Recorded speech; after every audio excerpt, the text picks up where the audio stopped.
Muy bien, chicos, ahora sí. Tenemos entonces para el día de hoy nuestro tema de razones trigonométricas de un ángulo en posición normal. Y eso lo encontramos en nuestro libro de área, página 247. Comencemos a explicar. Me dice por acá abajo, Pedro es un turista que se encuentra en nuestro país y desea visitar la ciudad de Machu Picchu.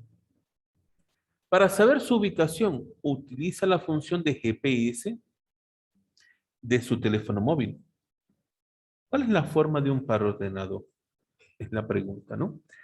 Más adelante estaremos entonces dándoles respuesta a esta pregunta de cuál es la forma de un par ordenado.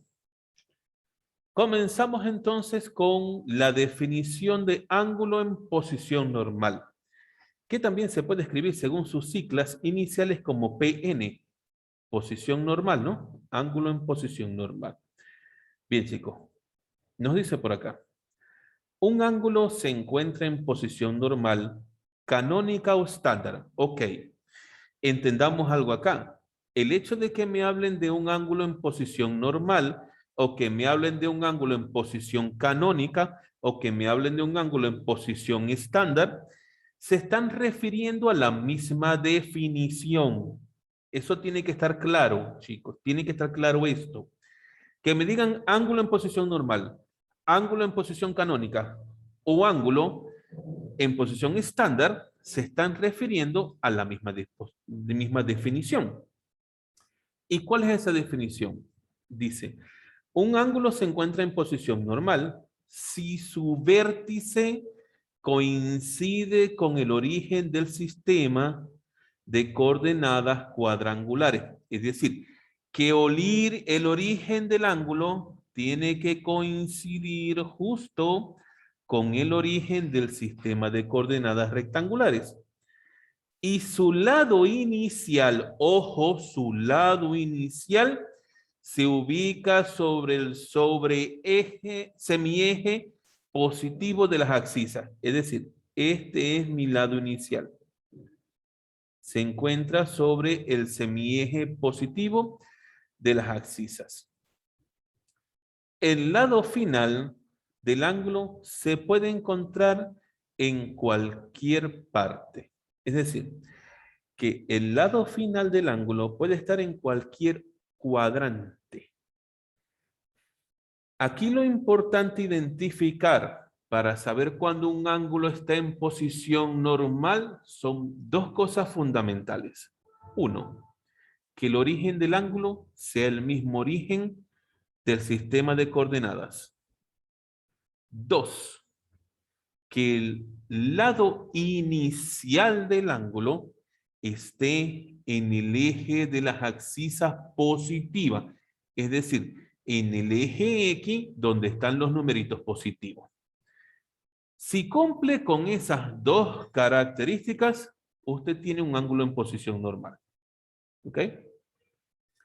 Ahora bien, el sistema de coordenadas rectangulares se divide en cuatro cuadrantes. Recuérdelo, cuatro cuadrantes, que son, como aquí me lo indica, primer cuadrante, segundo cuadrante, tercer cuadrante y cuarto cuadrante. Ahora bien, cuando un ángulo realmente está en posición normal, ¿cómo sabemos en qué cuadrante se encuentra ese ángulo?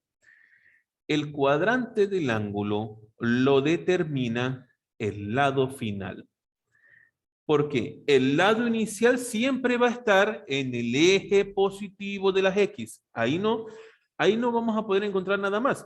Pero el final, que es el que se va a estar moviendo entre los cuadrantes, es el que va a identificar en qué cuadrante se encuentra el ángulo.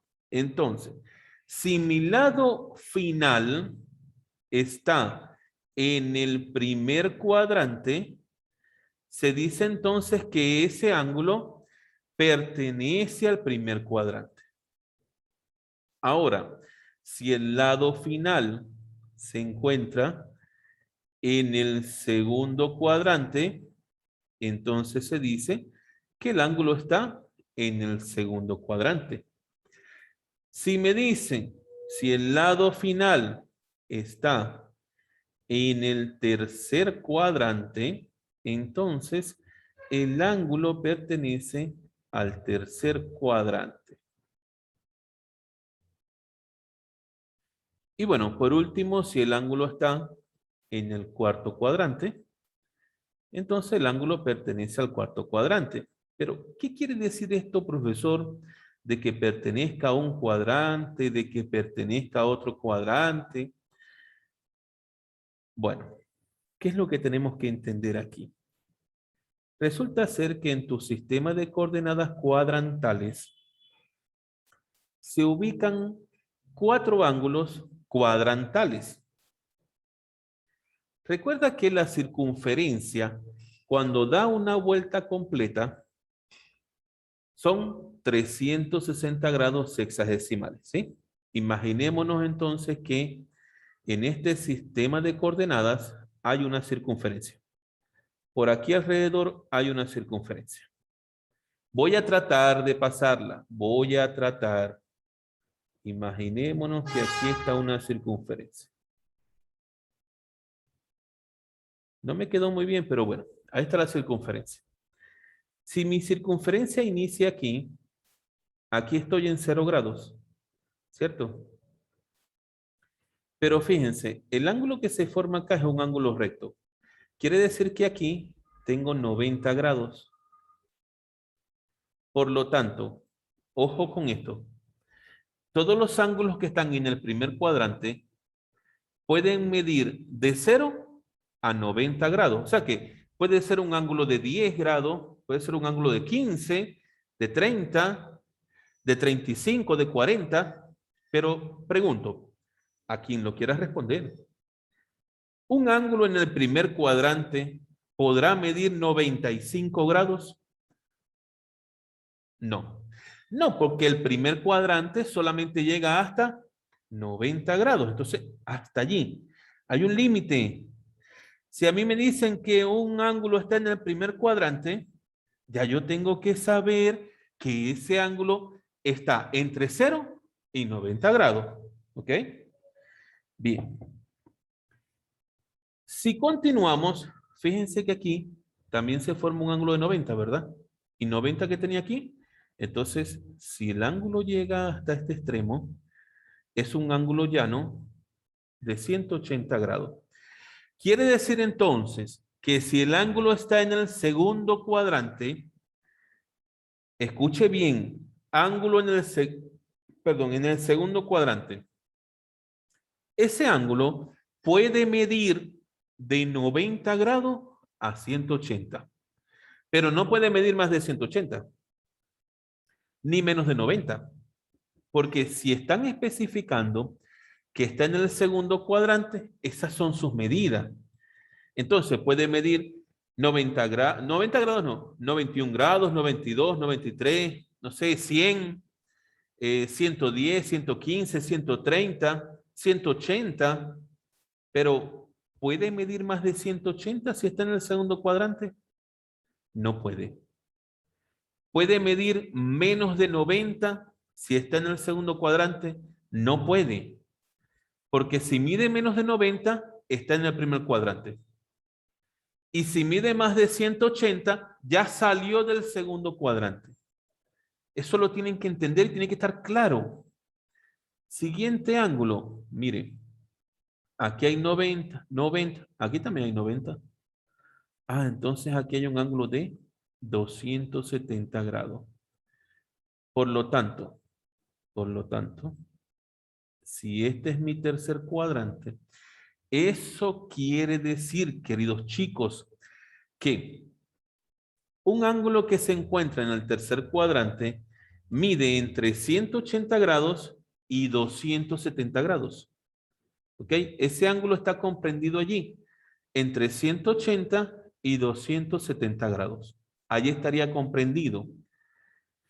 Por lo tanto, un ángulo en el tercer cuadrante puede medir 190 grados, 200 grados, 210, 201, qué sé, 250, pero no puede medir menos de 180 porque ya no estaría en el tercer cuadrante, ni más de 270 porque tampoco estaría en el tercer cuadrante.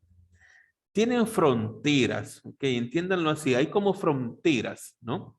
Si estoy en el primer cuadrante, mis fronteras son el 0 y el 90. Si estoy en el segundo cuadrante, mis fronteras son 90 y 180. Si estoy en el tercer cuadrante, mis fronteras son 180 y 270.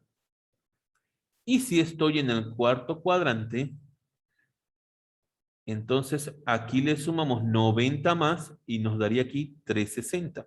Es decir, donde inicia, también termina. Inició en 0, pero termina en 360. Ahora bien,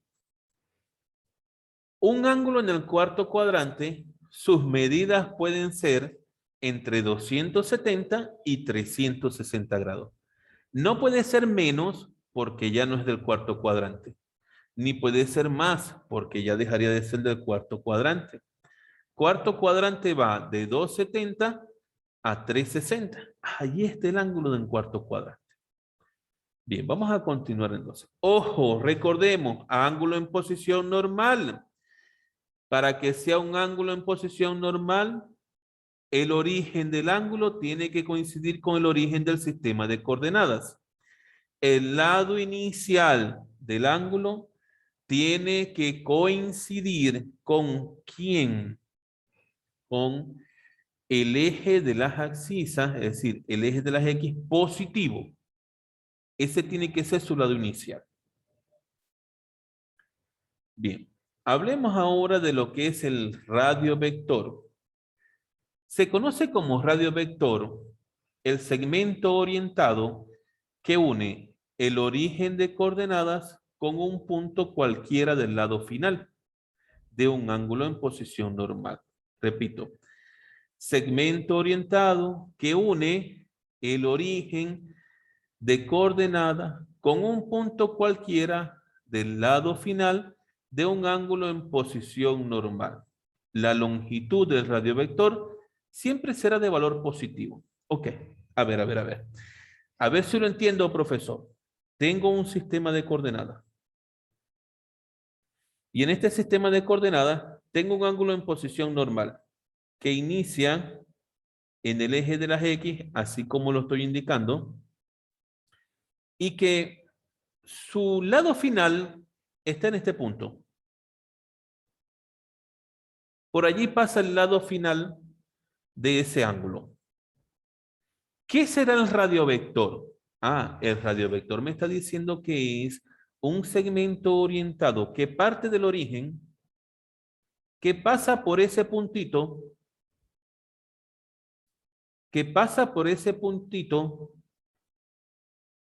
y ese puntito es que un punto del lado final del ángulo. Ah, entonces aquí hay un ángulo, profe.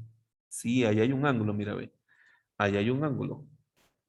Y esta recta que hemos trazado se conoce como radiovector. En otras palabras, el lado final de un ángulo en posición normal se conoce como radiovector. Repito, escúcheme nuevamente.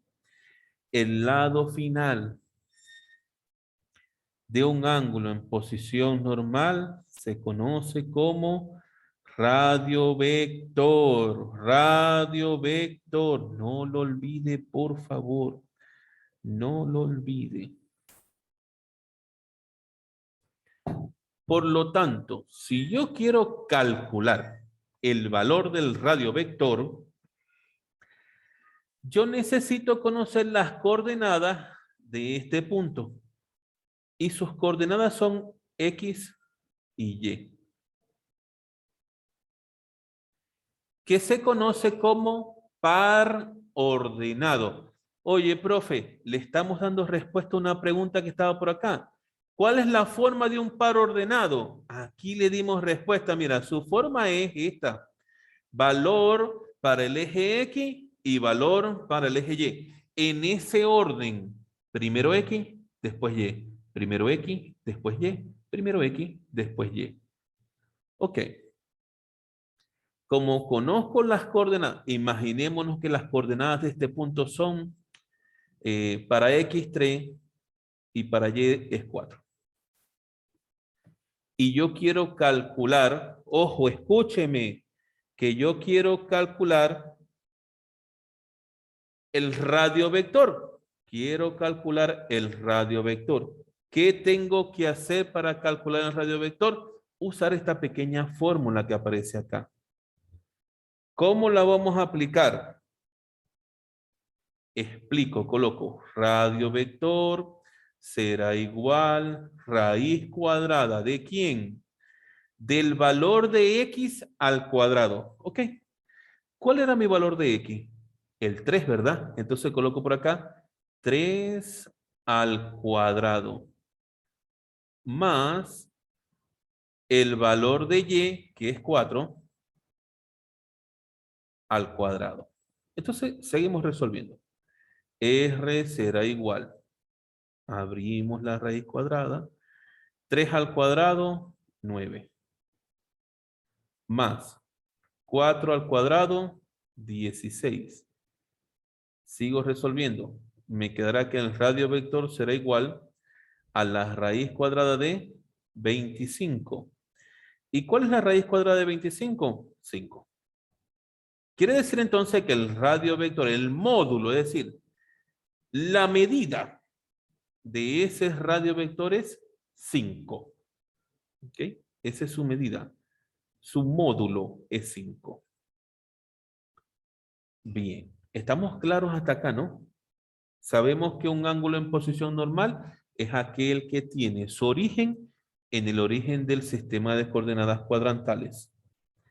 ¿Y qué? Su lado inicial tiene que estar siempre en el eje de las X positivas. Su lado final puede estar en cualquier otro cuadrante. Su lado final se conoce como radio vector y tiene una fórmula para calcularse, que es esa que está acá. Y ya lo acabamos de utilizar. Vamos a continuar entonces. Dice ahora, razones trigonométricas de un ángulo en posición normal. Razones trigonométricas de un ángulo en posición normal.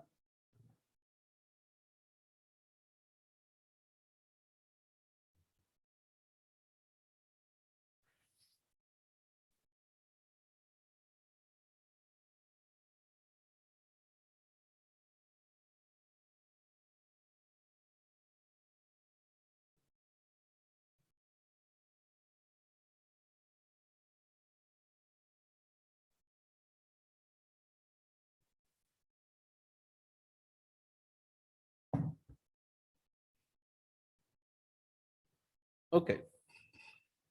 ¿Qué son las razones trigonométricas de un ángulo en posición normal? Me dice.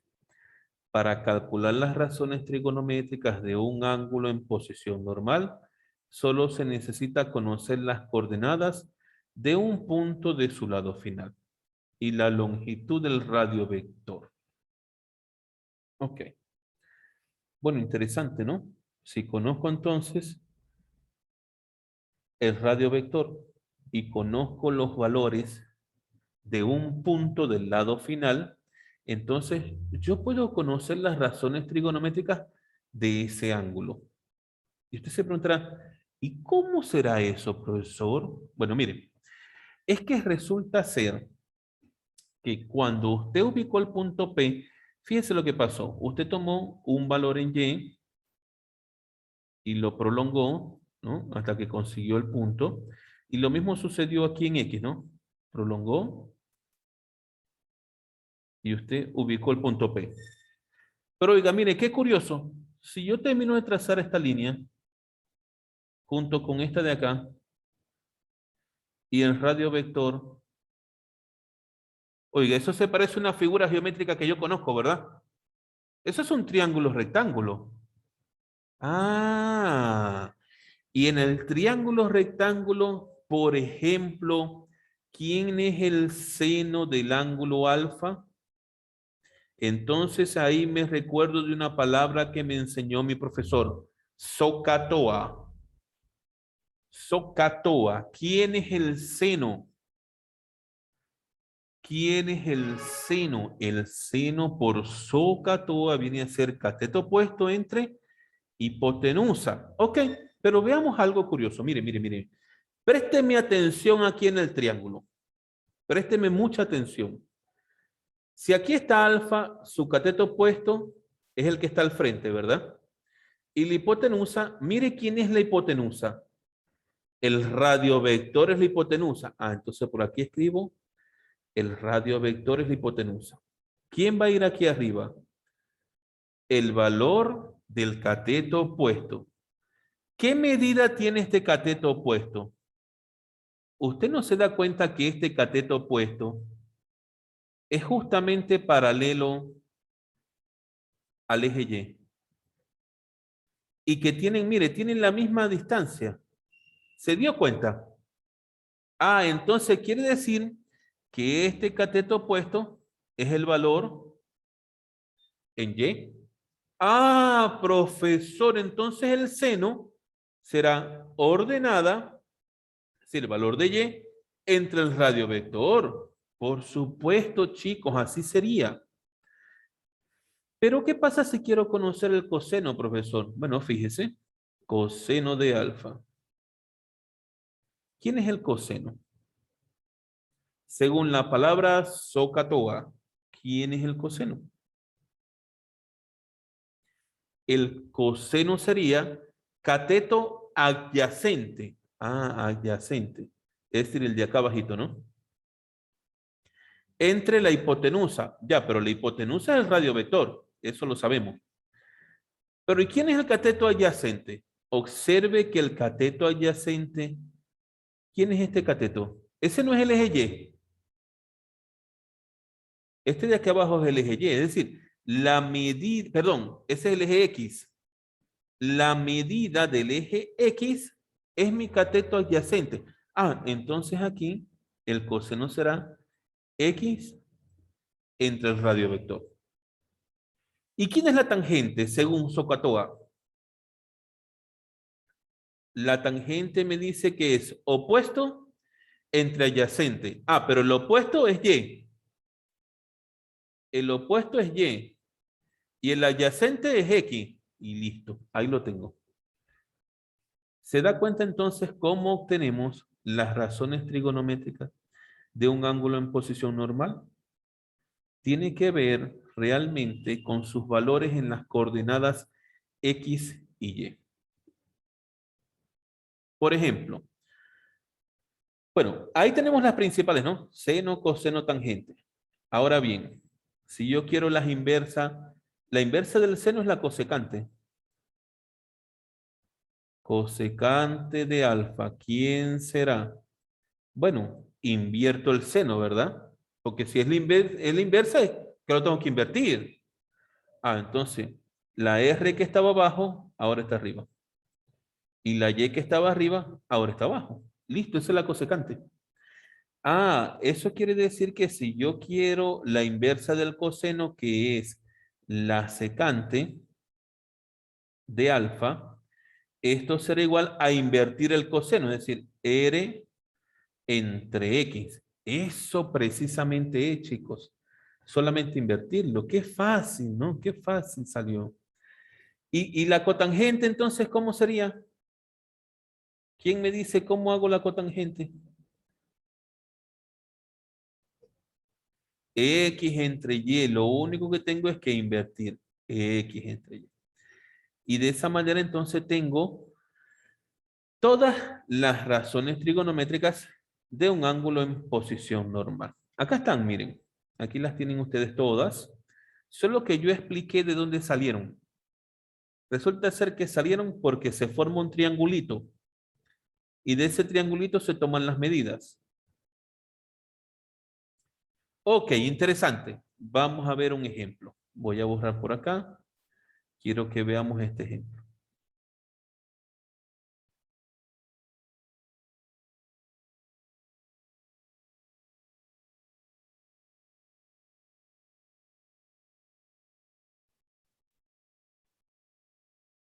Ok, veamos el ejemplo entonces. Dice, en el gráfico mostrado, determine el valor de la expresión seno más coseno. Y me dicen que el punto P vale 5 y negativo 12. Es decir, ojo aquí. ¿Cuánto vale X? X vale 5. ¿Cuánto vale Y? Y vale negativo 12. Si me piden seno más coseno, según lo que acabamos de ver, ¿quién es el seno de tita?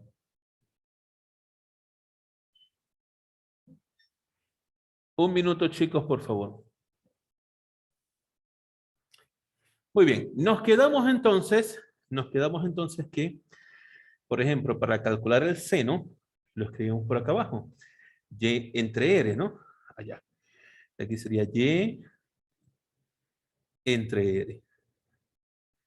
Y para calcular el coseno, que también lo escribimos por acá abajo, era X entre R. X entre R. Bien. A ustedes les dan el punto que se encuentra en el lado final. Es decir, que ahí tengo mi valor de X y mi valor de Y. Pero, ¿y R? No tengo R. ¿Cómo resuelvo R? ¿Qué hago para calcular R entonces? Ah, ya, R. Para calcular R tenemos una fórmula. Aquí está la fórmula. Entonces, vamos a aplicar la fórmula para calcular R. Sería que R será igual. ¿Raíz cuadrada de quién? Me dice de X al cuadrado, es decir, 5 al cuadrado. Más valor de Y, que es negativo 12, al cuadrado. Sigo resolviendo. R será igual. Ok. ¿Raíz cuadrada de quién? A ver, 5 al cuadrado, 25.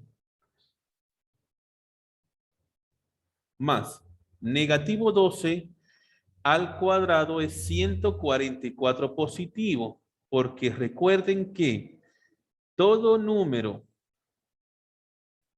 negativo elevado a un exponente par me va a salir positivo, ¿no?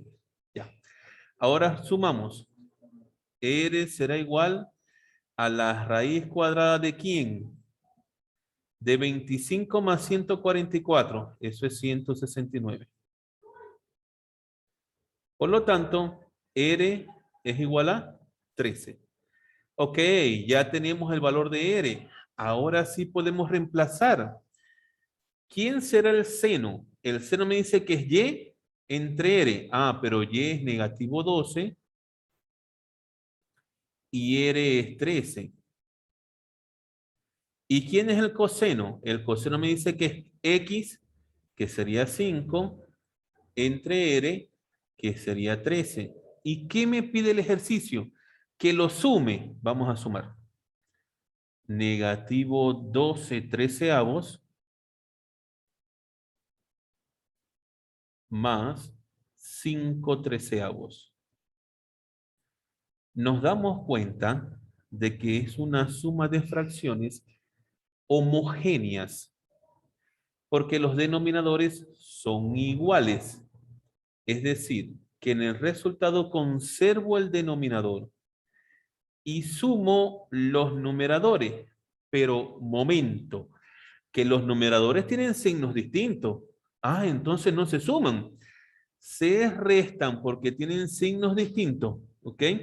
Y si los resto, me sale 7. Y le coloco negativo porque el mayor es negativo. Y esta sería la solución de ese ejercicio. ¿Ok? Y bueno, aquí está resuelto el ejercicio, igual en el libro está resuelto, pero yo quería que ustedes observaran el paso a paso de cómo se resuelve un ejercicio. Vamos con la última parte, que tiene que ver con los signos de las razones trigonométricas en los cuadrantes. Miren, en un principio les dije que el sistema de coordenadas está dividido en 4 cuadrantes. ¿Ok? En el primer cuadrante, todas las razones trigonométricas son positivas. Todas las razones trigonométricas son positivas. En el segundo cuadrante, seno y cosecante son positivos. Todas las demás son negativas. En el tercer cuadrante, la tangente y la cotangente son positivas. Todas las demás son negativas. En el cuarto cuadrante, el coseno y la secante son positivas. Todas las demás son negativas. Profesor, ¿me tengo que aprender esto? Sí, se lo tiene que aprender. Pero el profesor le va a explicar cómo se lo va a aprender para que sea más fácil. Primer cuadrante, todas son positivas. Ahí no tengo problema. Voy con el segundo cuadrante. ¿Con qué letra empieza segundo? Con S. ¿Y seno? Ah, ya, mira. Segundo seno. Ay, positivo. Por ahí me tengo que acordar. Segundo cuadrante empieza con S. El seno empieza con S, el seno es positivo. ¿Ves? Por ahí, asocio. Pero me tengo que dar cuenta de algo. El profesor me explicó por acá que la inversa del seno es la cosecante. Es decir, que cosecante es seno también, ¿no?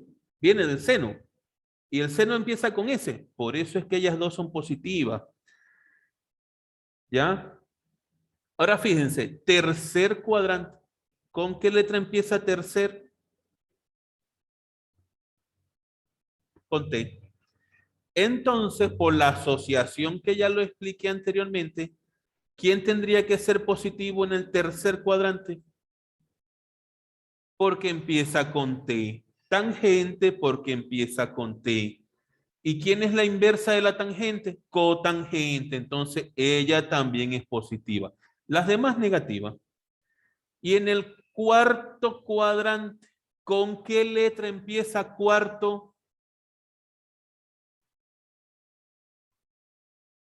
Con C. Por lo tanto, en el cuarto cuadrante, la razón trigonométrica que empieza con C es el coseno es positivo. Y su inversa, que es la secante, también es positiva. Entonces, esa es una manera bonita y sencilla de aprenderme cuáles van a ser los signos de las razones trigonométricas dependiendo del cuadrante en que se encuentren. Repito, primer cuadrante, todas positivas. Segundo, con S de seno, seno y cosecante positivo. Tercer cuadrante con T de tangente, tangente y cotangente positivo. Cuarto cuadrante con C de coseno, coseno y secante positivos. Entonces, de esa manera asocio y puedo recordar esta sencilla regla. Bien, veamos otro ejemplo por acá. Dice, analiza los ejemplos. En el gráfico se muestra el ángulo en posición normal alfa. Aquí está alfa en posición normal. Determina todas las razones trigonométricas de alfa precisamente. ¿Cuáles son todas las razones trigonométricas? Bueno, seno, coseno, tangente, cotangente, secante y cosecante. Esas son todas las razones trigonométricas. Las voy a calcular de alfa.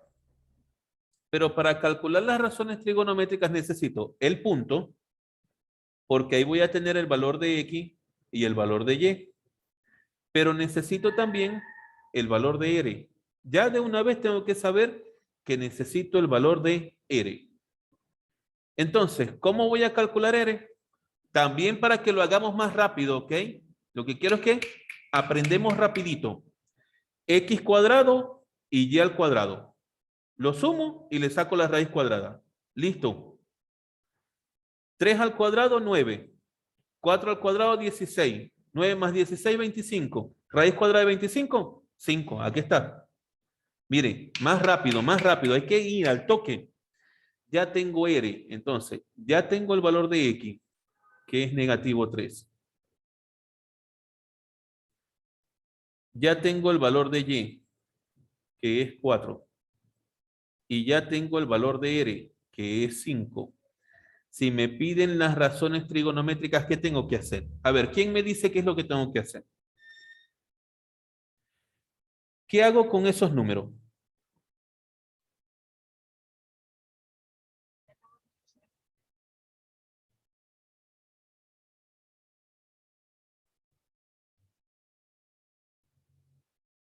Calculo las razones trigonométricas. Correcto, claro. ¿Con qué valores? Bueno, con los valores de X, de Y y de R. Por ejemplo, el seno es Y entre R, es decir, 4 entre 5. El seno es Y entre R, 4 entre 5. El coseno es X entre R, eso sería negativo 3 entre 5. La tangente Y entre X, entonces sería 4 entre negativo 3. La cotangente, invertimos la tangente. X. Acá hay un error, chicos, con la cotangente, porque sería X entre Y. Y de hecho, los valores son los de X y de Y, pero aquí escribieron R. Entonces, arreglamos. Aquí es X entre Y. La secante, ok, la inversa del coseno, R entre X, 5 entre menos 3. Y la cosecante, R entre Y, 5 entre 4. ¿Ok? De esa manera entonces se resuelve este tipo de ejercicios. Son bastante sencillos, realmente es muy sencillo estos ejercicios. Bueno, espero que el tema esté claro para que podamos entonces resolver nuestros ejercicios del libro de actividades.